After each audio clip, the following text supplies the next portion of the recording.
SLT Mobitel Fiber, the fiber of the nation.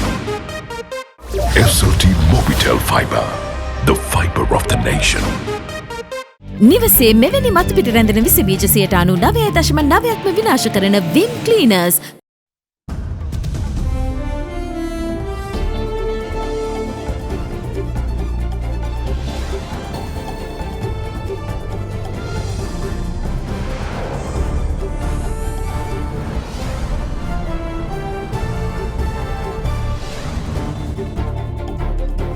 Tonight, extra protection.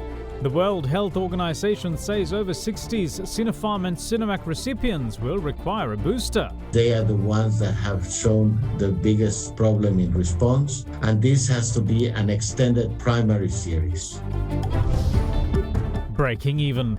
LAF's chairman says current gas price spike nothing new but could come down early next year. If you look at the LPG prices in 2014 August, it was 2,396 at the time when the world market price was $773 per metric ton.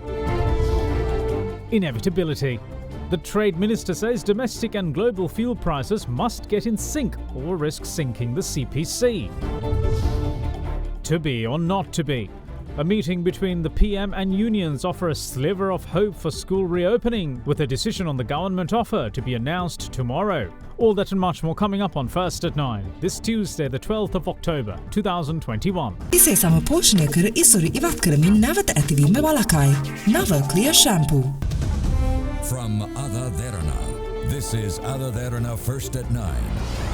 Live from Studio 24 in Colombo. Good evening, welcome to First at 9, I'm Dhamma Kekanai. Fielding questions at the weekly Cabinet media briefing today on the possibility of a fuel price hike, Minister of Trade Dr. Bandula Gunawardena said that it is inevitable that domestic fuel prices sink with global market rates or risk the Ceylon Petroleum Corporation being crippled by billions in monthly debt from subsidies. Meanwhile, Minister of Mass Media Dallas Alahaperuma touched on the recent move to allow tea growers to use chemical fertilizer. He explained that the decision was taken after considering the sector's request to consider its liquid nitrogen requirements and is not a backtracking of the country's organic push. In today's Cabinet media briefing, several new decisions taken by the government were announced. This includes approval for the drafting of laws related to cybersecurity, including the Defence Cyber Commands Act, which will empower the armed forces and police to counter terrorist activities, organised crime and antisocial activities in cyberspace. This has been proposed due to the increased electronic communication and cyber capabilities of terror groups and criminal elements. In addition, this will also include the formulation of a draft bill for imposing cyber protection provisions for protecting infrastructure facilities related to decisive and essential information within the country and prevention of risk activities that affect the country's cybersecurity. Further, the Cabinet of Ministers approved a proposal presented by the Minister of Labour to present the proposed Minimum Retirement Age for Private Sector Employees Act, prepared by the legal draftsman in Parliament for approval.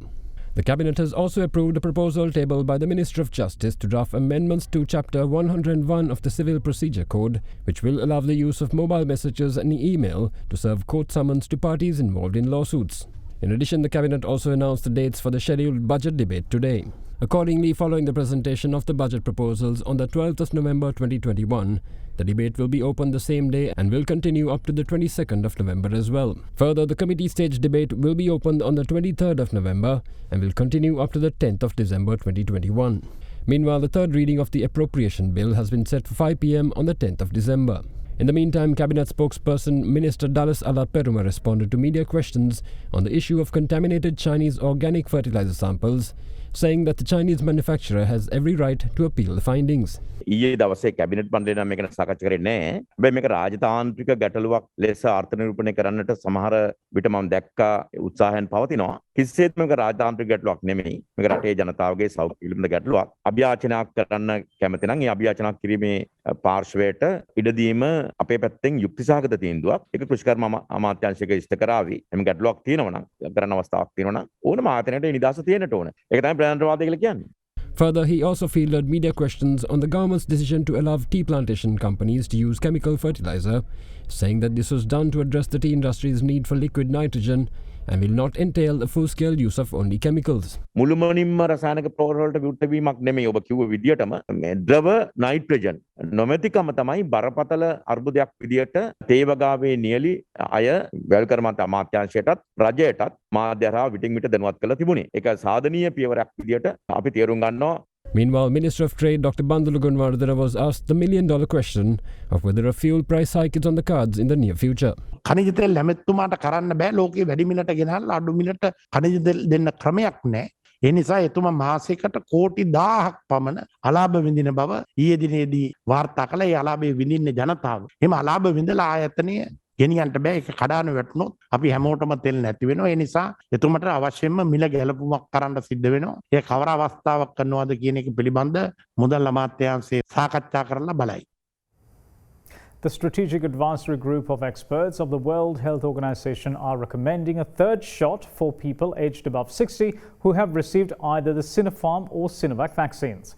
However, they are of the view that the third shot needs to be administered after vaccinating the majority of the populations with both doses.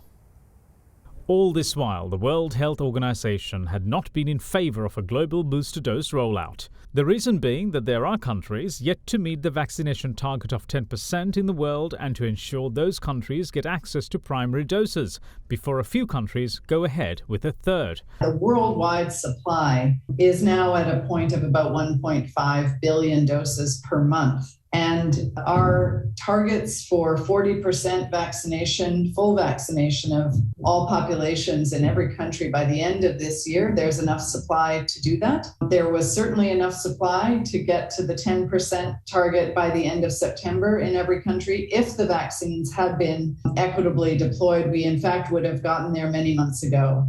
In August, however, Israel became the first country to offer a booster dose to its population aged above 60 years. Following Israel, countries such as the United States and France commenced offering boosters, while several other countries, including the UK, Denmark, and even Sri Lanka, have announced their plans to administering a booster.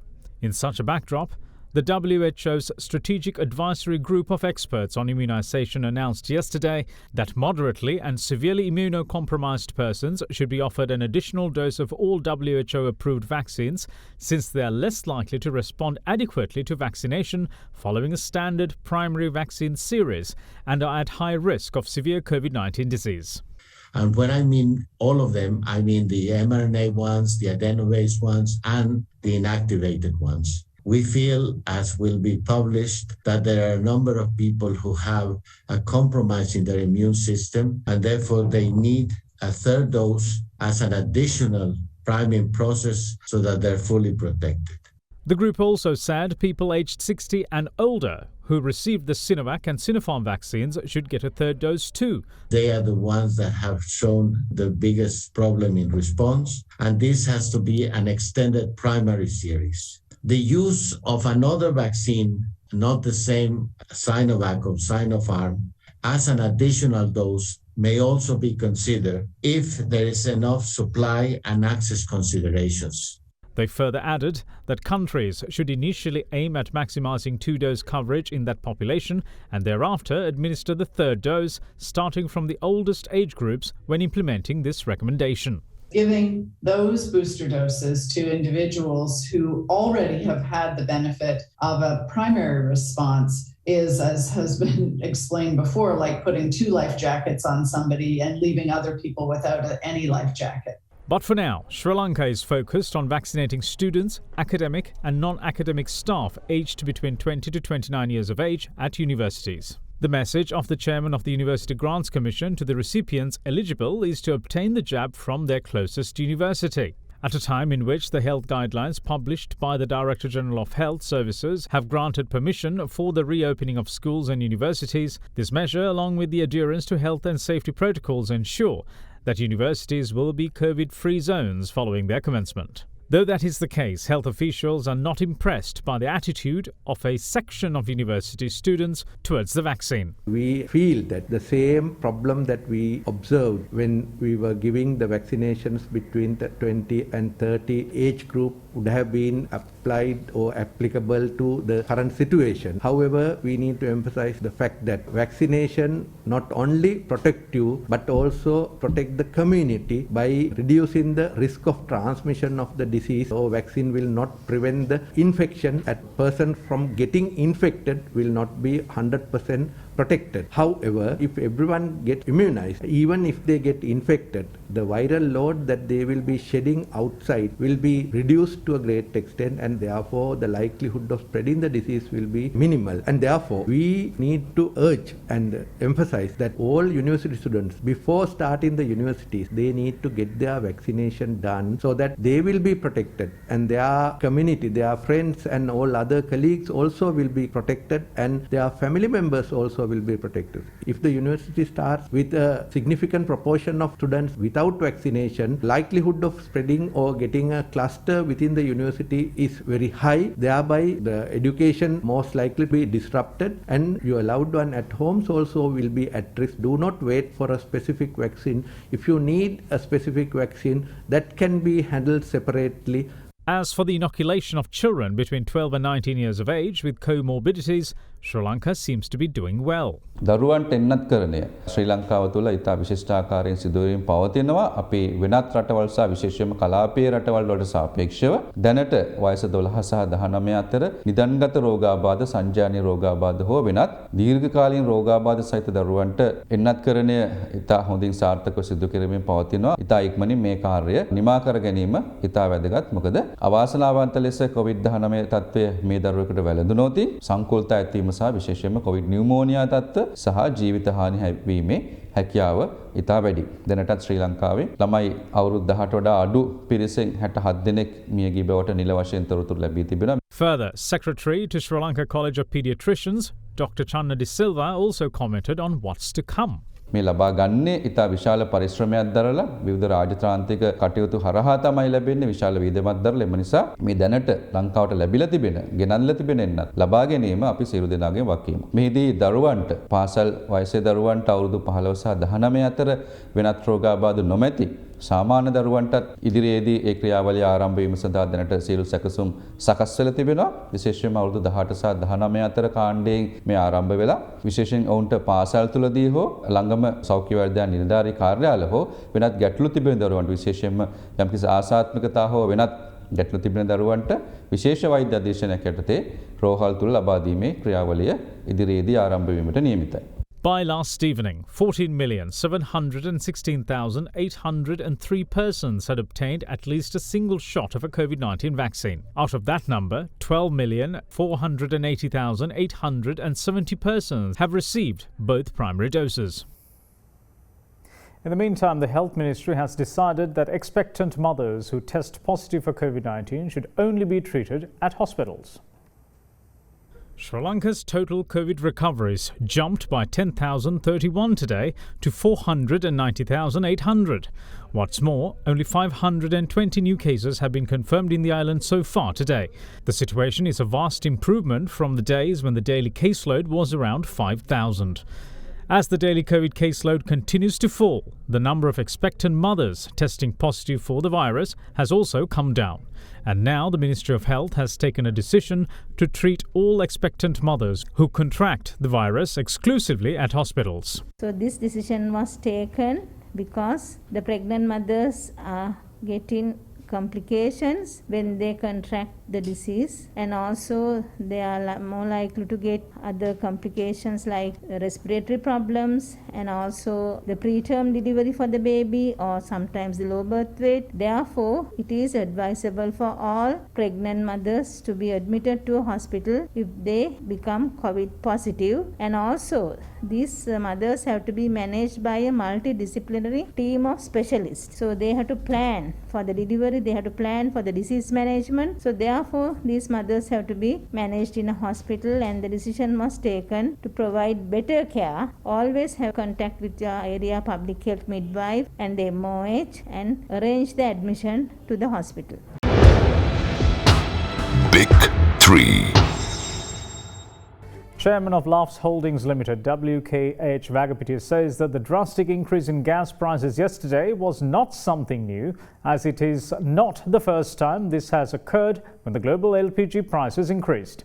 He, however, says that the gas prices could see a reduction early next year, as LPG prices are expected to come down after the winter season. Over the last several days, prices of several commodities were increased. The move comes on the heels of the revoking of a gazette which imposed price controls on the relevant commodities on Thursday. The price hiked goods include domestic LP gas, cement, wheat flour and imported milk powder. The most significant jump in prices came in domestic LP gas. Litro Gas Lanka as well as Laughs Holdings almost doubled their prices. The price of a 12.5 kilogram Litro cylinder, which stood at 1,493 rupees, was increased by 1,182 rupees. The new price is a staggering 2,675 rupees. Laughs Gas meanwhile hiked a 12.5 kilogram cylinder by 984 rupees and it now retails at 2,840 rupees. Speaking to First at 9, the chairman of Laughs Gas laid out the reasons for the dramatic rise in domestic gas prices. From 2020 January, world market prices of LPG have been going up abnormally, which was $350 per metric ton in January 2020, went up to almost $790 per metric ton, which is almost 3 times increase. So that's the main reason for us to lobby this with the Consumer Affairs Authority, asking for a upward price revision. Secondly, the rupee depreciation against the US dollar also another reason for the cost escalation and the shipping cost. The Laughs Holding chairman also moved to remind people that this isn't the first time the country has seen a price increase in domestic LP gas of this magnitude. If you look at the LPG prices in 2014 August, it was 2,396 at the time when the world market price was $773 per metric ton. So then continuously the Consumer Affairs Authority arbitrarily reduced the domestic prices, ignoring the world market behavior. So therefore it is not a new thing. Also speaking to AdaDerana, chairman of Litro Gas Lanka, Teshara Jayasinghe, said that the production cost alone is 2,675 rupees. He added that by the end of September, the state-owned company had incurred a loss of 11 billion rupees by providing gas at controlled prices. Gas providers Litro and Laughs say that both companies are just breaking even despite the hiked prices. Actually, the impact of the COVID-19 in the world economy also indirectly influences price volatility. In last year, when the COVID pandemic spread all over the world, most economies were shrink down. And as a result of that, demand came down. After the vaccination, most economies are now bounced back and they are aggressively growing. Therefore, the demand for energy also have increased. So that may be one reason we believe that the world market prices escalation. Although the almost doubling of prices is difficult to bear, there however remains some hope. The Laughs Gas chairman believes that there could be an opportunity to bring down prices once more. We are expecting that the world market prices will come down probably from January, February next year, since the winter season going to be over. That has been the world market trend. And we will be adjusting the prices accordingly when the world market prices come down. In other local stories, teacher and principal trade unions met with Prime Minister Mahinda Rajapaksa today, where fresh efforts were made to bring an end to the months-long standoff that has seen online education come to a standstill. Speaking to the media after the meeting concluded this afternoon, union representatives stated that their response to the government's two-stage response to union demands will only be communicated after a meeting of coalition unions tomorrow. ගරු අග්‍රාමාත්‍යතුමා සින්දිකටම සාකච්ඡා කරලා අවසානයේදී ඔහු සඳහන් කළේ දැන් ඔවුන් ඊයේ දවසේ කැබිනට් මණ්ඩලයේ අධ්‍යයන 3කට යෝජනා කරාට ඒක අධ්‍යයන දෙකකින් දෙනවා කියලා. එකක් තමයි අධ්‍යයන 3න් එක අධ්‍යයනයක් 2022 ජනවාරි මාසේ අධ්‍යයන 2යි 3යි 2023 ජනවාරි මාසෙත් දෙන්නේ. අපි අපේ එකඟතාවය තාම මේ සම්බන්ධ කිසිම දෙයක් ප්‍රකාශනපත් කරලා නැහැ. ගුරු විද්‍යාලයේ සන්ධානය යටියට අපි ඊට දවසේ රැස් වෙලා තමයි අපි විධිමත්ව අපේ අදහස මේ සම්බන්ධයෙන් පැහැදිලි කරන්නේ. ගෙන ඇති කිසිදු ක්‍රියාමාර්ගයක් අත්හිටුවන්න හෝ කරන්න අපි කිසිදු තීරණයක් අරගෙන නැහැ. ඒ ක්‍රියාමාර්ග ඉදිරියට යෑම හෝ අත්හිටු වීම පිළිබඳව තීරණය අපි හෙට දවසේ දීර්ඝ ලෙස සාකච්ඡා කරලා ගනු ලබනවා. මොකද මුදල් අමාත්‍යාංශ නිලධාරීන් ප්‍රකාශ කරපු කාරණේ තමයි අපි එකවර දෙන්න කියද්දී කිසිසේත්ම මෙවර අයවැය විසර්ජන පනත් කෙටුම්පත ඉදිරිපත් කරලා තිබෙනවා. ඒ වගේම තවදුරටත් මුදල් වෙන් කිරීමේ හැකියාවක් නැහැ කියන එක තමයි ඔවුන්ගේ පැත්තෙන් ප්‍රකාශයට පත් කළේ. කොවිඩ් වසංගතයට අපේ ආණ්ඩුව මේ වෙනට සාර්ථකව මුහුණ දීලා තියෙනවා. ඒ අනුව මේක එකවරම ලබා දෙන්නත් පුළුවන් කියන විශ්වාසය අපිට ආණ්ඩුව පැත්තෙන් තියෙනවා. ප්‍රධාන වෘත්තීය සමිති මේ අරගල යෙදුණු ගුරු විදුහල්පති එකමුතුව අධ්‍යයන දෙකට කැමති වුණා. අපි මේ අරගලයේ මෙතනින් හමාර වෙලා තියෙනවා. පාසල් 21 පටන් ගන්නවා. Now, there will only be 2 days of parliamentary sittings next week. The House will convene on the Thursday, the 21st, and Friday, the 22nd. The decision had been taken at the meeting of the Committee on Parliamentary Business chaired by Speaker Mahindayapa Abeyewardena last week. On both days, between 10 and 11 a.m., questions will be taken up for oral answers. On the 21st, the Criminal Procedure Code Amendment Bill, Order under the Civil Procedure Code, Youthful Offenders Training Schools Amendment Bill and the Penal Code Amendment Bill are scheduled to be taken up for debate from 11 a.m. to 3 p.m. Later, a motion for the adjournment debate moved by the opposition on the current issues related to the use of fertilizers will be taken up from 3 p.m. to 6 p.m. Meanwhile, 2 orders under the Strategic Development Projects Act are scheduled for the 22nd from 11 a.m. to 12 noon. Later, a motion for the adjournment debate moved by the government on COPE reports tabled in the House on the 10th of March and the 6th of April will be taken up until 5 p.m. sans a lunch break.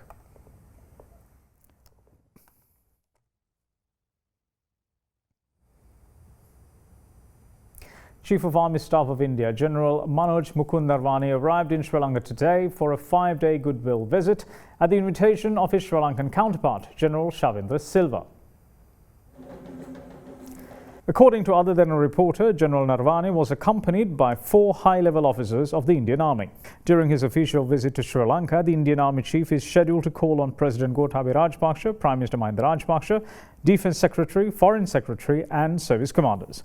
He is also expected to witness the exercise Mitra Shakti, one of the largest bilateral military exercises in the region.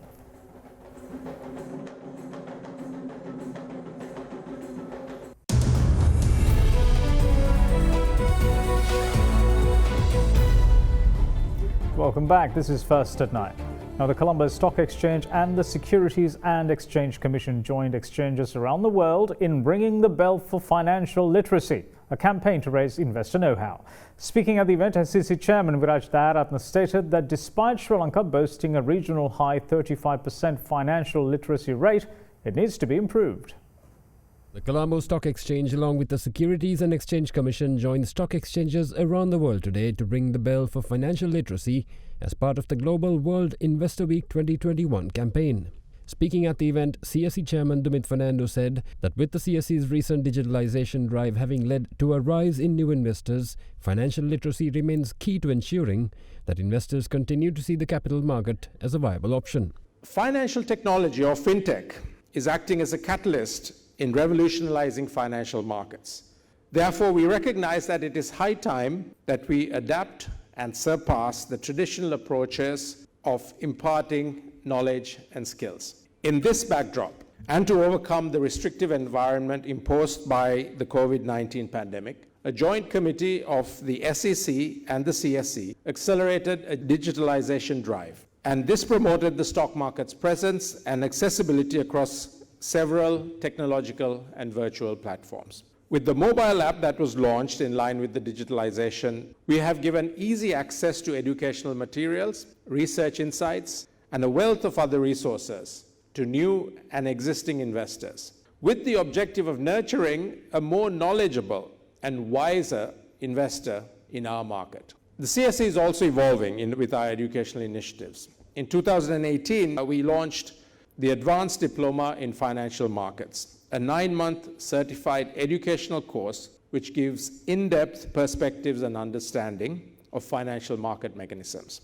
Meanwhile, Securities and Exchange Commission Chairman Viraj Dayaratna noted that despite Sri Lanka's financial literacy rate of 35% being the highest in the region, investors must aim to reach a much higher rate in order to ensure safe and secure investments. Sri Lanka has a very high literacy rate, but highest in South Asia. But as far as financial literacy is concerned, it's 35%. Again, although it's highest in the region, that's not good enough. So if the market is to develop, we have to have more investors coming into the market. And once they come, we will have to ensure that their investments are safe. As far as protection is concerned, the investors, with the knowledge that they receive, they ought to know what they are getting into. Unlike savings, investments in the stock market has to be done carefully, and one has to know the fundamentals of investing. So for that, you need to educate yourself, you need to gather information, and the sources from which you gather that information is very important. If not, your investments may not be safe. So that's a message that we've been trying to convey to investors. I have said this before, let me say it once again. We have the Latin term caveat emptor, that means buyer beware. Now then, Sri Lankan shares closed slightly lower today in their second straight session of losses, hurt by financials and consumer staple stocks. The CSE All Share Price Index ended 0.09% down at 9,640.36, a drop of 8.90 points. In contrast, however, the S&P SL 20 rose 4.76 points to close at 3,576.84. With that, here's Dimatha Matthew with today's stock market report.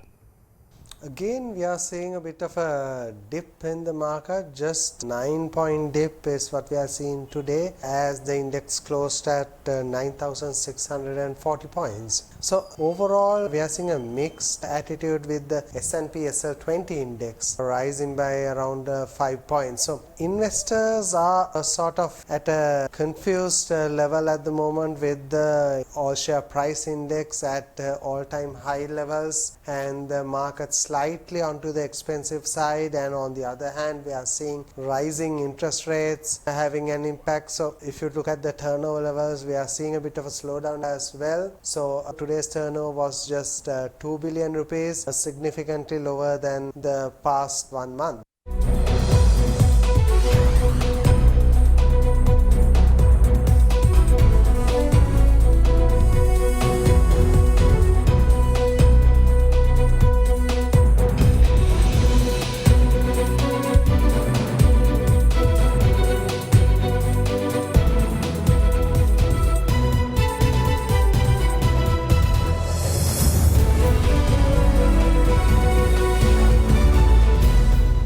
And that's it from all of us here at First at 9. Thanks for watching. Bye-bye.